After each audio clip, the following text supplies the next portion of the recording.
Is one of your keyboard key functioning abnormally on your Windows system? Try this fix. Open your internet browser. Visit the Keyboard Tester website and click on Launch the Tester, link in description.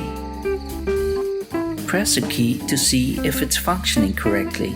On the up arrow key, the flickering green and orange outline means the key is repeatedly being pressed, whereas the G key is static with a green outline.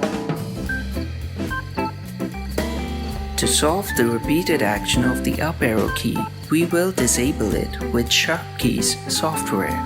Download the .msi file, link in description. After installing Sharp Keys, open the application. Click Add and then click Type Key. Now press the key which you want to disable. Make sure the Turn Key Off option is selected and click OK. Now click on Write to Registry and restart your system to apply the effects. See you in the next one.